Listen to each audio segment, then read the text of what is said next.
6:30 हो चुके हैं और जो लोग टाइम से आ गए हैं उनको बहुत बहुत धन्यवाद। बाकी लोग जुड़ते रहेंगे, साथ साथ हम अपने चैप्टर को एक बार रिवाइज कर लेते हैं। Last class we were talking about the rules of accounts, that was debit and credit.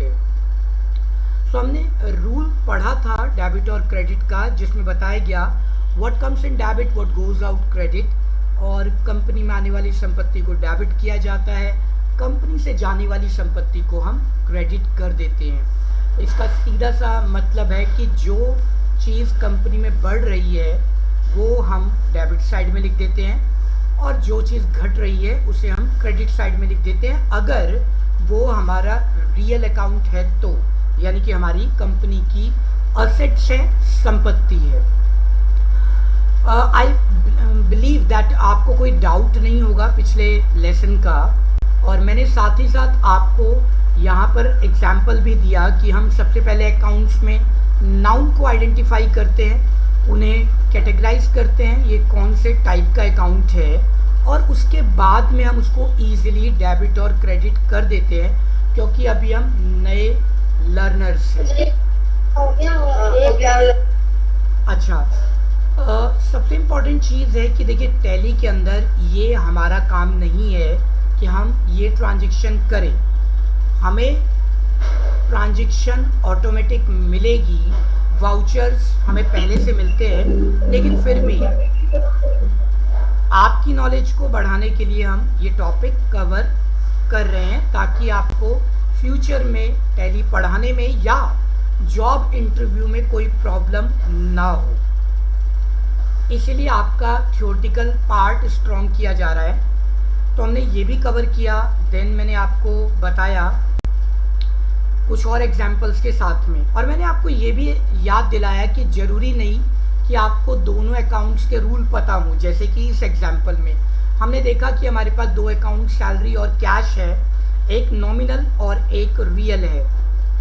अगर हमें एक भी अकाउंट का पता चल जाता है तो हम ईजिली दूसरे अकाउंट को डेबिट क्रेडिट कर पाते हैं। जैसे कि इस एग्जाम्पल में हमने क्रेडिट को ढूंढ निकाला तो डेबिट ऑटोमेटिक दूसरा अकाउंट हो जाता है। आपको पर्सनल और नॉमिनल पढ़ाने की आवश्यकता नहीं है, क्योंकि आप कंफ्यूज हो सकते हैं। आप रियल से भी सारा काम कर सकते हैं, लेकिन फिर भी थोड़ा सा आपकी नॉलेज को इम्प्रूव करने के लिए मैंने यहाँ पर एग्जाम्पल ऐड कर दिया है।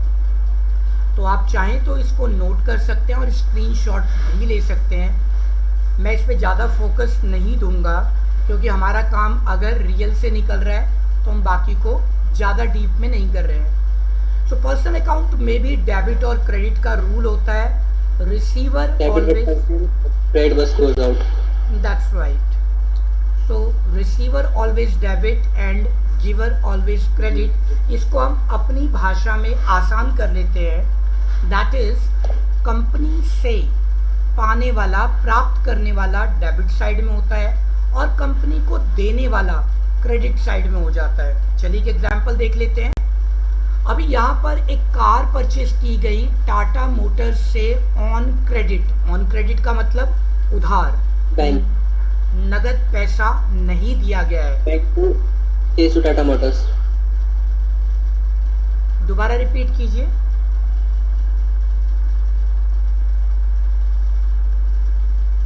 आप में से कोई कुछ कह रहे थे?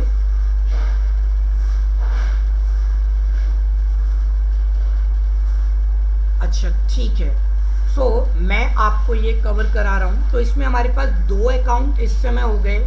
एक तो हो गया कार और दूसरा हो गया आपका टाटा मोटर्स, क्योंकि फिजिकल कैश, हार्ड कैश तो यहाँ पर है ही नहीं। ऑन क्रेडिट है तो कैश इन्वॉल्व नहीं है, लेकिन उसकी वैल्यू लिखना हमारे लिए ज़रूरी है। पुराने रियल के एग्जाम्पल पे भी आप चलेंगे तो दो अकाउंट, एक कार एक टाटा मोटर्स। कार हमारा रियल अकाउंट और टाटा मोटर्स हमारा पर्सनल अकाउंट। उसी रूल को लेके चलते हैं। आने वाली संपत्ति डेबिट, अगर हमें कार खरीदेंगे तो कार हमारे पास डेबिट हो जाएगा और दूसरा अकाउंट ऑटोमेटिक क्रेडिट हो जाएगा। यहाँ पर पर्सनल अकाउंट क्रेडिट हो जाएगा, जो कि मैंने आपको अभी अभी पढ़ाया था। गिवर ऑलवेज क्रेडिट, कंपनी को देने वाला क्रेडिट। क्योंकि ये कार उधार है, तो कार हमारी कंपनी को टाटा मोटर्स ने दी है। मैं आपके पास आना चाह रहा हूँ, यहाँ पर आप क्या देख रहे हैं? पाकिस्तान को क्या फिलहाल एक एज मिल गया है क्या, एक एडवांटेज मिला है क्या, या अभी ऐसा कुछ नहीं कहा? देखिए इनिशियली जो पाकिस्तान, रितु जी, आपकी ये टैली की तीसरी क्लास है और तीसरी क्लास में भी माइक म्यूट करने का ऑप्शन आ रहा होगा, उसका इस्तेमाल कीजिए। थैंक यू जी। तो यहाँ पर हमने देखा कि सेम पैटर्न पर हम काम कर रहे हैं। यहाँ पर पर्सनल अकाउंट क्रेडिट में आया क्योंकि गिवर ऑलवेज क्रेडिट, कंपनी को देने वाला क्रेडिट। तो मैंने इसीलिए आपको बोला कि जब आपको एक ही रूल पढ़ने से, रियल के रूल से आपको सॉल्यूशन मिल रहा है, तो ज़रूरी नहीं है कि आप पर्सनल और नॉमिनल पढ़ें, लेकिन फिर भी नॉलेज होना अच्छी बात है। Solar TV to Rajiv Mishra on credit, उधार में राजीव मिश्रा जी को एक टीवी बेच दिया गया। अब इसमें दो ऑब्जेक्ट, फिजिकल ऑब्जेक्ट, नाउन कौन से हैं? सॉलिड,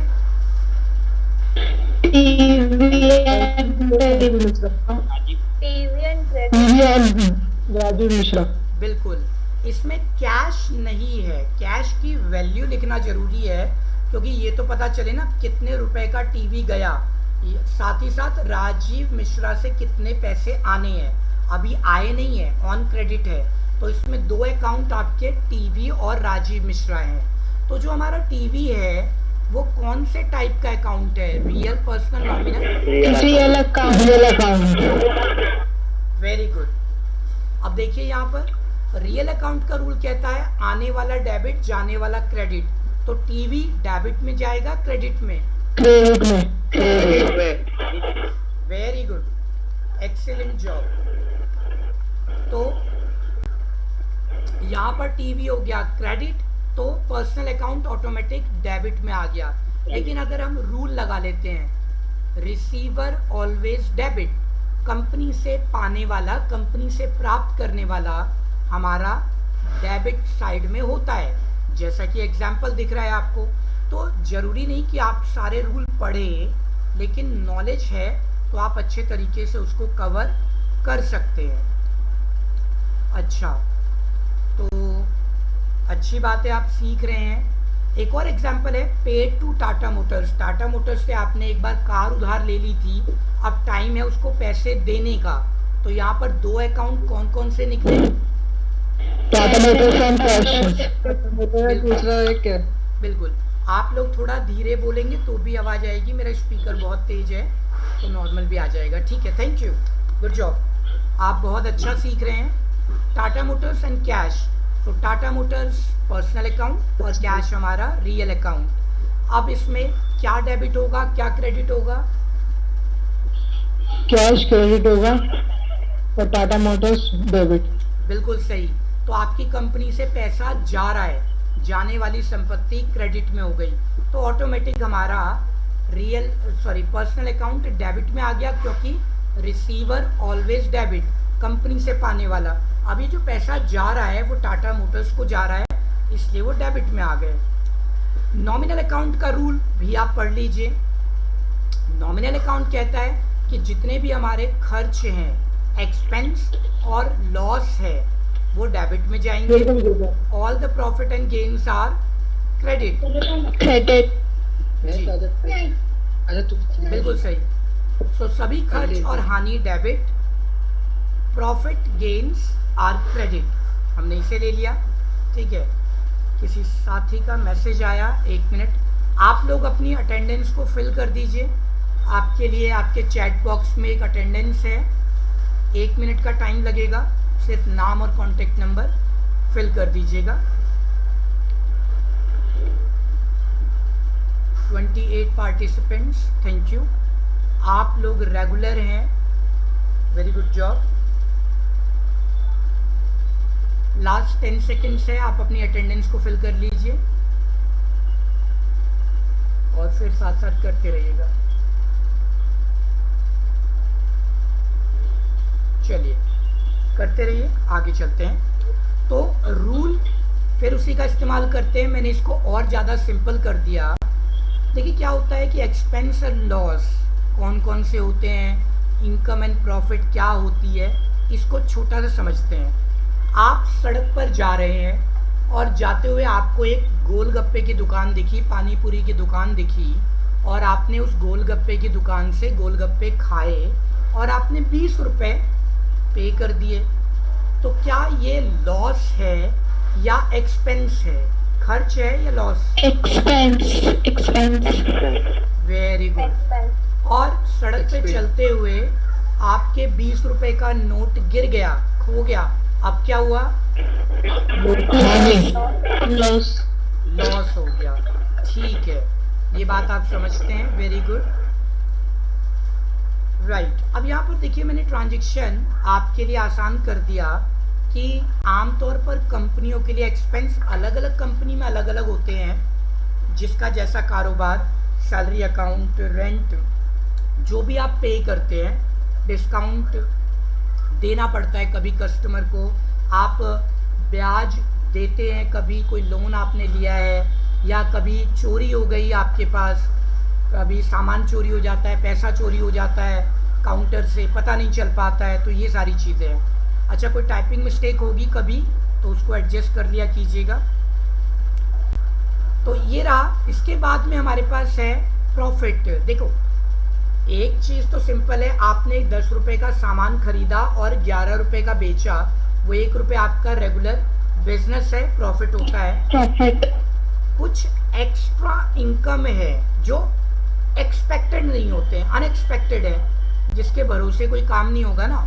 रेंट रिसीवेबल, आपका एक फ्लोर है आपकी कंपनी का और आपकी बिल्डिंग में आपने वो फ्लोर रेंट पर दे दिया, तो आपको रेंट मिला, तो वो आपको प्रॉफिट हो गया कंपनी को। आपकी कंपनी ने किसी और छोटी कंपनी को लोन दिया, आपको इंटरेस्ट मिला, प्रॉफिट हो गया। आपकी कंपनी को डिस्काउंट मिला, वो आपका प्रॉफिट हो गया। ठीक है, तो ये सब इसी कैटेगरी में आते हैं। एक्सपेंस लॉस डेबिट हो जाएंगे, इनकम प्रॉफिट क्रेडिट हो जाएंगे। इसको हमने एक छोटे से चार्ट से और ट्रांजैक्शन से आसान कर दिया है आपके लिए। जैसे कि इसको समझते हैं, आमतौर पर ना इनकी ट्रांजैक्शन ऐसे होती है, paid salary by cash, paid salary by cheque, paid advance salary to Rajiv, और paid rent by cheque by cash. ठीक है, ये सारी एंट्रियां इस तरीके से होती हैं। इनमें एक्सपेंस तो हमारा डेबिट हो जाएगा, जैसे कि हमारी पहली ट्रांजैक्शन में आप देखेंगे paid salary 5000, salary account debit to cash account, rent account debit to bank account, cheque को अभी मैं समझाऊंगा बैंक क्यों कहा मैंने, cash given as charity account debit to cash, और पैसा चोरी हो गया। अब देखो खाते में लिखा हुआ है, इसका मतलब आपको पता ही नहीं है कि किसने चोरी किया, नहीं तो पैसा आप उससे ले ही लेते, खाते में लिखते ही नहीं आप उसको। तो इसलिए मैंने यहाँ पर वर्कर लिख दिया किसी भी जगह पर। तो यहाँ पर थेफ्ट अकाउंट बना दीजिए, स्टोलन अकाउंट बना दीजिए, या P&L अकाउंट बना सकते हैं, जो हम विस्तार से चर्चा करेंगे। इसके बाद में आपको ये सारी चीज़ें कैश या चेक डेबिट में रखना है, बाकी rent receivable account, interest receivable account, ये सब चीज़ें आपको क्रेडिट में रख देनी है। चलिए, अब यहाँ पर ये कुछ ट्रांजैक्शंस हैं, ये बिजनेस ट्रांजैक्शन आमतौर पर लिखी जाती है। अब इसमें क्या होता है कि इनको ना जनरल एंट्री के फॉर्मेट में लिखा जाता है। जैसा कि मैं आपको बता चुका हूँ कि हमें टैली पर काम करना है, तो जनरल एंट्री हमारा पार्ट नहीं है। ये ऑलरेडी आपको वाउचर कटे हुए मिलते हैं आपकी कंपनी में, डेबिट क्रेडिट किए हुए, और आपको उसकी डेटा एंट्री कर देनी होती है, वाउचर एंट्री करनी होती है कंप्यूटर में। लेकिन मैं आपको सिखा रहा हूँ ताकि आप इक्वलेंट हो जाए दूसरे पार्टिसिपेंट्स के। तो अब इसमें ये 10 ट्रांजैक्शन है, ऑलरेडी मैंने आपको पहले भी दी हुई थी, आपके पास स्क्रीनशॉट होगा, नहीं तो अभी ले सकते हैं। अब इसको जनरल एंट्री में कैसे लिखते हैं कंप्यूटर के फॉर्मेट में, क्योंकि अब मैनुअल अकाउंटिंग तो ख़त्म हो गई है, हम इसको कंप्यूटराइज्ड फॉर्मेट में कर रहे हैं। एक एक ट्रांजैक्शन को हम सॉल्व करेंगे। जनरल एंट्री के लिए हमें एक टेबल बनानी होती है, उस टेबल में आमतौर पर हम 4 कॉलम रखते हैं फिलहाल। डेट, पर्टिकुलर, इसके बाद में कॉलम होता है LF number, ledger folio number. वो मैनुअल अकाउंट में होता है किसका खाता कौन से पेज नंबर पर है वो लिखा जाता था। अब लेकिन हम मैनुअल नहीं कर रहे हैं, इसलिए मैंने इसको शॉर्ट किया। Date, particular, debit amount, credit amount, इस टेबल में ट्रांजेक्शन करते हैं। आपकी पहली ट्रांजेक्शन क्या है? परचेज्ड, कोई पढ़ के बताएगा? Purchase a TV for cash. That's right, very good.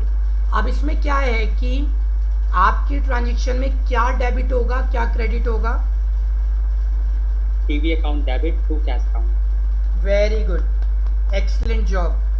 So that is Vivek और हिमानी, थैंक यू, आपने सही ऐड किया। बाकी साथी भी हमारे कर रहे हैं, ठीक है।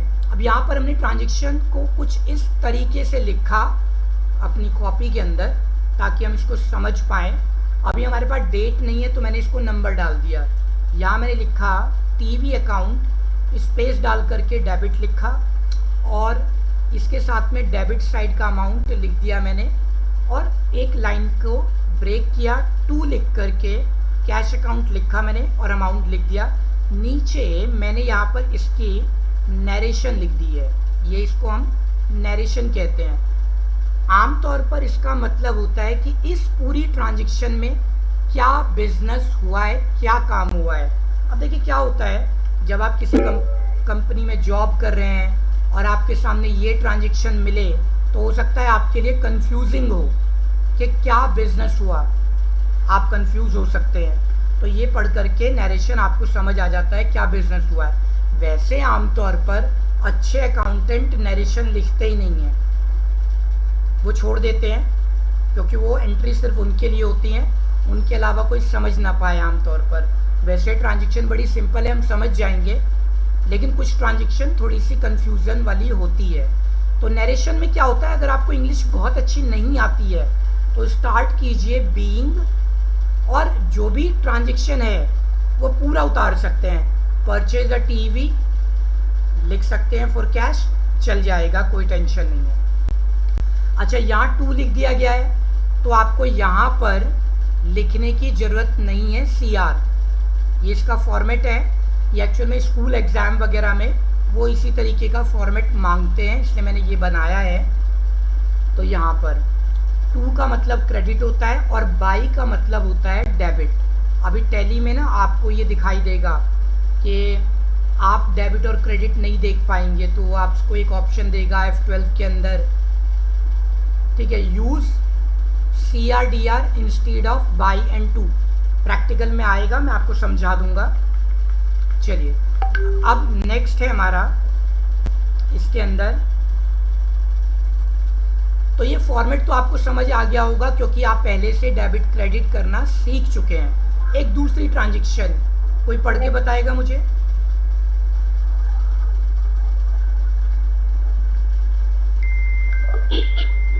Sir, cash given as charity. Very good. तो इसमें क्या डेबिट होगा, क्या क्रेडिट होगा? Charity account debit to cash account. Very good, सही जवाब। तो इसी ट्रांजैक्शन को ले लेते हैं, यहाँ पर हमने charity account debit to cash account लिया और उसका अमाउंट यहाँ पर ऐड कर दीजिएगा। याद रखिएगा हमेशा एक बात कि जो ट्रांजैक्शन चल रही है उसकी डेट आ रही है, कोई बात नहीं, उसका डेबिट और उसका क्रेडिट दोनों का अमाउंट इक्वल होगा तभी वो ट्रांजैक्शन सही होगी। अगर दोनों का डेबिट और क्रेडिट अमाउंट में डिफरेंस आ रहा है तो वहाँ पर वो ट्रांजैक्शन गलत होगी, आपको चेक करना पड़ेगा। अब इसको समझते हैं, समझिए। आपका चैरिटी टू कैश है, सेकंड एंट्री है, ठीक है। इसमें क्या है, चैरिटी यानी कि दान कितने का था, 1200 रुपये। कैश कितना दिया गया, 1200 रुपये, ठीक है। टीवी की कीमत 15,000, कैश कितना दिया हमने, 15,000, यानी कि लेफ्ट और राइट का अमाउंट इक्वल है, ट्रांजैक्शन सही है हमारी। इसीलिए ध्यान रखिएगा, ये क्रॉस चेक करने की टेक्निक होती है हमारी। थर्ड ट्रांजेक्शन पढ़ के बताइए। Purchase a generator for cash, debit credit बताइए। Generator account to cash account. Very good, that's right, thank you. यही ट्रांजेक्शन निकली यहाँ पर, जनरेटर टू कैश हो गया, अमाउंट इसका यहाँ पर आ गया। तो इस तरीके के फॉर्मेट को हम जनरल एंट्री कहते हैं। आपको ट्रांजेक्शन्स मिल जाएगी, आपका बॉस आपसे कहेगा कि भाई आप मुझे यहाँ पर दिखा दीजिए जनरल एंट्री करके।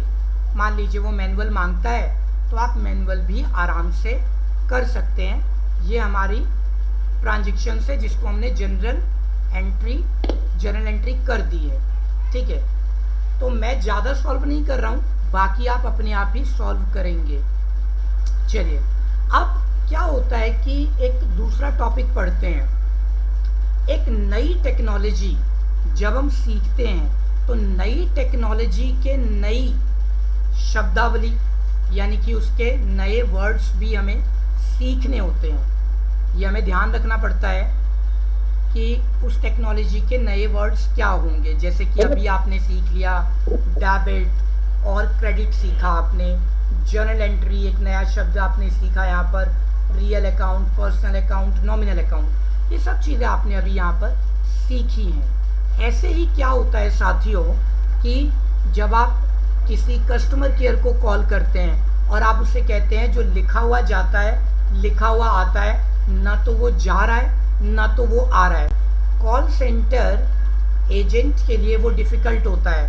आप क्या कहना चाहते हैं? बजाय उसके आप कह दीजिए SMS, तो उसके लिए ये समझना बड़ा आसान होगा क्योंकि आपने उन्हीं का टेक्निकल वर्ड इस्तेमाल किया है। ऐसे ही अकाउंट की भाषा में अकाउंटेंट उन्हीं भाषाओं को समझते हैं जो अकाउंट में कॉमन है। जैसे हम कंप्यूटर एक्सपर्ट हैं तो हमें RAM, ROM, cache memory, hard disk, motherboard, chipset, ये सारी चीज़ें समझ में आती है। आप नए स्टूडेंट हैं, आपको शायद नहीं समझ में आता। इसीलिए तो जब हम टैली पढ़ रहे हैं तो साथ ही साथ हम अकाउंट के कुछ कॉमन वर्ड्स का इस्तेमाल कर लेते हैं जो कि हमें हेल्प करेगा। इनमें सबसे पहला एक बड़ा कॉमन वर्ड है जिसको हम कहते हैं कैपिटल अकाउंट। ठीक है, ये बड़ा आसान शब्द है जिसको कहा जाता है पूंजी। At the time of starting of a company, an investor invests some money into the company that is known as capital account। Company की शुरुआत में, स्थापना के समय एक व्यक्ति कुछ पैसा कंपनी में लगाता है, उस पैसे को कैपिटल अकाउंट कहा जाता है। आप पैसा लगाइए, आप कंपनी के मालिक हो जाएंगे। कोई और उसमें हिस्सेदारी खरीदता है तो वो कंपनी का मालिक हो जाता है। याद रखिए, कंपनी के पास अपना कुछ नहीं था, अब उसने पैसा इन्वेस्टर से लिया जिसको हम ओनर कहते हैं। तो यहाँ पर वो जो पैसा स्टार्टिंग में लगाया गया या बाद में कंपनी अगर घाटे में है, ओनर कुछ और पैसा इंट्रोड्यूस करते हैं तो वो कैपिटल अकाउंट कहलाता है। इसको आसान भाषा में और समझ लेते हैं, कंपनी के मालिक का वो अकाउंट जब वो कंपनी में पैसे इन्वेस्ट करता है। तो इसको मैंने बड़ा आसान लिखा है, business started by Rajiv Mishra with cash 50,000। 50,000 रुपये से राजीव मिश्रा ने एक कंपनी स्टार्ट की, किसी भी चीज़ की, वो डिटेल हम लेंगे। तो यहाँ पर अब दो अकाउंट हैं। एक अकाउंट तो हो गया कैश अकाउंट, अपने चेक को चेक न लिख करके बैंक अकाउंट लिख देती है। आप भी ऐसा कर सकते हैं, ये डिपेंड करता है आपकी कंपनी का अकाउंट कैसे बनाया जा रहा है। अगर वो इसको कैश लिखना चाहते हैं आप कैश लिख दीजिए, अगर वो इसको चेक लिखना चाहते हैं चेक लिख दीजिए, अगर वो बैंक अकाउंट लिखना चाहते हैं तो आप बैंक अकाउंट लिख दीजिए, वो भी सही है, गलती कुछ नहीं है उसमें। तो मैंने यहाँ पर लिखा चेक डिपॉजिटेड इनटू SBI। आपकी कंपनी ने एक चेक बैंक में जमा किया तो आपके पास से चेक गया, यानी कि ये रियल अकाउंट है, चेक जाना, तो इसका मतलब ये क्रेडिट साइड में हो गया, बैंक अकाउंट लिख दिया मैंने। और वो मिल रहा है SBI, रिसीवर ऑलवेज डेबिट, जिसको चेक मिला वो डेबिट, मैंने यहाँ लिख दिया SBI। अब क्योंकि ये एक पर्सनल अकाउंट है तो पर्सनल अकाउंट के आगे मैंने अकाउंट नहीं लिखा है, यहाँ पर मैंने A/C अकाउंट नहीं लिखा है। याद रखिएगा, जो कॉमर्स के टीचर होते हैं ना वो आपका 1 नंबर काट देंगे, वो कहते हैं कि पर्सनल अकाउंट पर अकाउंट नहीं लिखा जाना चाहिए। हम टैली के लिए कर रहे हैं, अगर आपने लिख भी दिया गलती से कोई बात नहीं, एडजस्ट कर लेंगे, लेकिन एग्ज़ाम्स में आपके नंबर कट जाते हैं, स्कूल एग्ज़ाम में ध्यान रखिएगा। तो इस तरीके से ये एंट्री हो गई। बहुत आसान तरीका है, पहले इसको डिवाइड कर दो 2 नाउन्स में, उनको कैटेगराइज कर दो, शुरुआत में रियल पर्सनल नॉमिनल में, फिर डेबिट और क्रेडिट में, और फिर इसको एंट्री को लिख दो समझने के लिए। एक और एग्जांपल आगे वाला पैटी कैश का देख लेते हैं। Petty cash account. अब पैटी कैश अकाउंट क्या होता है? अब क्या हुआ कि विवेक घर पर बैठे थे और आज विवेक के घर पर कुछ गेस्ट आने वाले हैं, मेहमान बहुत खास आने वाले हैं, उनको देखने वाले आने वाले हैं। सही कह रहा हूँ विवेक? Yes sir. सही है, बिल्कुल। बच्चे की उम्र भी हो रही है शादी के लिए, तो लड़की वाले आने वाले हैं। अब क्या हो अगर लड़की वाले आ गए और इतने में विवेक का छोटा भाई कहता है मम्मी 100 रुपये दे दो, इनके लिए समोसे मंगाने हैं। कैसा लगेगा आपको? अच्छा लगेगा, बुरा लगेगा? बुरा। बुरा लगेगा। ओहो, शादी से पहले ही कबाड़ हो गया, गौरव का ये कहना है। अच्छा, ऐसी सिचुएशन से बचने के लिए क्या करना चाहिए था?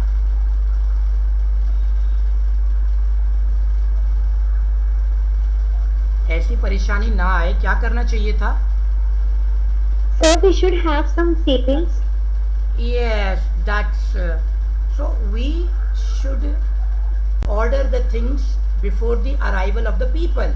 लोगों के आने से पहले हमें ऑर्डर प्लेस कर देना चाहिए, मंगा के रख लेना चाहिए, या पहले से बच्चे के हाथ में पैसे रख देने चाहिए कि भैया पहले से समोसे मत मंगाना, ठंडे हो जाएंगे। और पहले से ऐसा नहीं कि जाते ही 50 समोसे ले आना, लोगों की संख्या देख लेना, 4 आने वाले हैं या 10 आने वाले हैं, उनके अकॉर्डिंग मंगा लेना। ठीक है, सर मुझे लगता है पहले पैसे ले लेने चाहिए। बिल्कुल सही गौरव, ये अच्छी बात है। इसी को हम कहते हैं पैटी कैश अकाउंट। कंपनियों में भी ऐसा होता है, कई बार ना अजीब सिचुएशन हो जाती है, हमारे साथ तो अक्सर ऐसा हो जाता है, हम तो एडजस्ट कर लेते हैं। हम कहीं बैठे हैं, अचानक से कोई सामान ख़त्म हो गया तो हम पैसा देके एडजस्ट कर लेते हैं। लेकिन प्रोफेशनली अब अंबानी साहब मीटिंग में बैठे हुए हैं, एक चपरासी आगे कहे सर 5000 रुपये देना, जरा इनके लिए चाय नाश्ते का इंतजाम करना है, तो ये बड़ा ऑफर्ड होगा।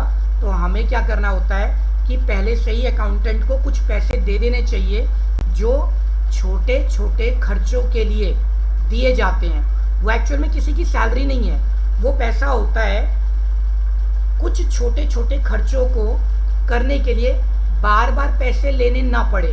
तो पैटी कैशियर क्या करेगा? पैटी कैशियर को 500 रुपये मिल गए, जिस दिन वो 500 रुपये खर्च हो जाएंगे उस दिन वो बिल दे देगा कि सर आपने ना मुझे 500 रुपये दिए थे और ये देखो मैंने 500 रुपये का ये सामान मंगा दिया है और अब मुझे और पैसे दे दीजिए। तो ये हो जाता है पैटी कैश अकाउंट। मतलब ऐसे पैसे को हम कहते हैं petty cash account. Petty cash, इसमें इलेक्ट्रिसिटी बिल का भुगतान पैटी कैश से किया गया। अब पैटी कैशियर ने कहाँ से दिया होगा? पैटी कैश से दिया होगा। ये कैश का ही एक फॉर्म है, कैश का ही एक नाम है। So all the expense and losses are debit. सभी खर्च और हानि को डेबिट कर दीजिए, जो चीज़ चली गई उसको क्रेडिट कर दीजिए। पैसा गया, एक्सपेंस डेबिट हुआ, इसके अगेंस्ट में तो हमने इसकी एंट्री ऐसी कर दी है। अच्छा, समय कम है, हमारे पास 2 मिनट का समय है, ध्यान रखेंगे हम टाइमिंग का। और जब भी आपको कोई डाउट हो तो आप अपने डाउट्स क्लास के दौरान भी क्लियर कर सकते हैं। आप मैसेज कर सकते हैं यहाँ पर, तो हम आपको आंसर भी कर देंगे पूरी क्लास के बीच में ज़रूरत पड़ने पर। वैसे तो मैं कोशिश करता हूँ कि आपका जो चैप्टर है वो इजी बना दिया जाए ताकि आपको समझ में आसानी से आ जाए। तो क्या लगता है आपको कि टैली आपको समझ आ रही है या नहीं आ रही है? Yes, sir. We are able to understand it. Right. अच्छा, ऐसा होता कि अगर हमें स्कूल में भी इसी तरीके से पढ़ा दिया जाए तो कितना मजा आ जाए, है ना? Yes, Yes, sir. sir. Right. Yes, sir. हाँ, Yes, sir. मतलब होता क्या है कि जानबूझ करके मुझे लगता है कि टॉपिक को इतना ज़्यादा कॉम्प्लिकेटेड बना दिया जाता है, हम पहले ही डर जाते हैं कि भाई ये टॉपिक तो हमारा बड़ा डिफ़िकल्ट होगा, हम कैसे अकाउंट करेंगे, कैसे नहीं करेंगे। तो ये डिपेंड करता है दोनों चीज़ों पे, आप जैसे स्मार्ट लर्नर जो सीखना चाहते हैं और दूसरा हमारे जैसे टीचर्स जो सिखाना चाहते हैं। मैं अपने आप को स्मार्ट नहीं कहूँगा, लेकिन ये चीज़ें हम चाहते हैं कि आप कुछ हमारे पास से सीख करके जाएं। तो ये टू वे प्रोसेस है, जितने अच्छे तरीके से आप एफर्ट्स लगाते हैं वही मुझे मोटिवेट करता है कि आपके लेसन को और ज़्यादा ईजी बना दिया जाए। और भविष्य में क्या होगा, यही चीज़ आप अपने स्टूडेंट्स को पढ़ाएंगे जब आप टैली के टीचर बन जाएंगे। और मुझे पूरी उम्मीद है कि ऐसा पढ़ पढ़ के आप टैली के टीचर बन जाएंगे। लास्ट कुछ सेकंड्स का समय है, कुछ कहना सुनना है तो कह दीजिए, नहीं तो अपनी अटेंडेंस को ज़रूर फिल कर लीजिएगा। नहीं है? ठीक है, तो आज की क्लास सिर्फ इतनी रहेगी। मिलेंगे आपसे नेक्स्ट क्लास में, और आइएगा, छुट्टी कोई नहीं है, क्लास होगी। बाय बाय फॉर नाउ, टारा, चाओ, टेक केयर, ध्यान रखिएगा। Have a nice Thank you, sir. Welcome welcome. Thank you. Good evening, sir. Okay.